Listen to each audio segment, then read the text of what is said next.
Ramol police station બહાર પાટીદારો ભેગા થયા છે। પાટીદારોની અટકાયતના વિરોધમાં તેઓ એકઠા થયા હોવાની જાણકારી અત્યારે સામે આવી રહી છે। રામોલ વિસ્તારનો આ બનાવ સામે આવ્યો છે કે જ્યાં પોલીસ સ્ટેશનની બહાર મોટી સંખ્યામાં પાટીદારો એકત્રિત થયા છે। પાટીદારોની અટકાયત કરવામાં આવી અને તેના વિરોધમાં અન્ય પાટીદાર યુવકો દ્વારા રોષ વ્યક્ત કરવામાં આવી રહ્યો છે અને તેઓ રામોલ પોલીસ સ્ટેશનની બહાર પહોંચી ગયા છે અને અટકાયત કરાયેલા પાટીદારોને મુક્ત કરવા માટેની તેમના દ્વારા માંગ કરવામાં આવી રહી છે।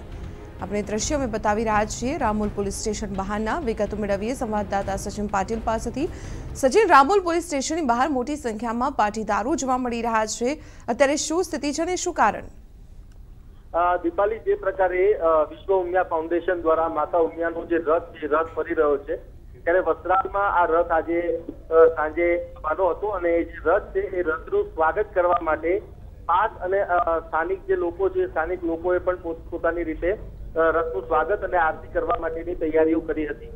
અને એ જ સમયે ભાજપના જે નેતાઓ છે, સ્થાનિક નેતાઓ, ત્યારે એ નેતાઓ પણ ત્યાં હતા અને જ્યારે પાસના નેતાઓ ત્યાં પહોંચ્યા ત્યારે પાસના નેતાઓના આક્ષેપ પ્રમાણે એમને ત્યાં રથ પાસે જતા રોકવામાં આવ્યા અને એ બાબતને લઈને ધક્કામુક્કી થઈ અને આખો હોબાળો થયો અને જે સમયે ત્યાં પોલીસ પણ હતી અને પોલીસે પણ ત્યાં પાસના કાર્યકર્તાઓને રોકવાનો પ્રયાસ કર્યો છે।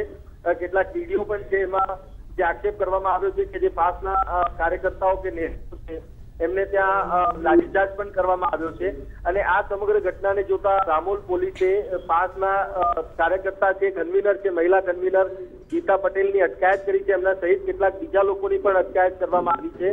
ત્યારે આ મામલાને લઈને સમગ્ર પાટીદાર સમાજના પાસના જે કાર્યકર્તાઓ છે એ કાર્યકર્તાઓ અત્યારે રામોલ પોલીસ સ્ટેશન પહોંચ્યા છે। દીપાલી જી સચિન, આભાર માહિતી આપવા બદલ। તો આપણે જણાવી દઈએ, ઉમિયા રથનું સ્વાગત કરવાને લઈને ભાજપ અને પાસના કાર્યકર્તાઓ આમને સામને આવી ગયા અને આખરે હાજર જે પોલીસ અધિકારીઓ હતા તેમના દ્વારા પાસના કેટલાક કાર્યકર્તાઓની અટકાયત કરવામાં આવી છે અને તેના વિરોધમાં પાટીદાર સમાજના કેટલાક યુવકો રામોલ પોલીસ સ્ટેશને પહોંચ્યા અને વિરોધ નોંધાવ્યો।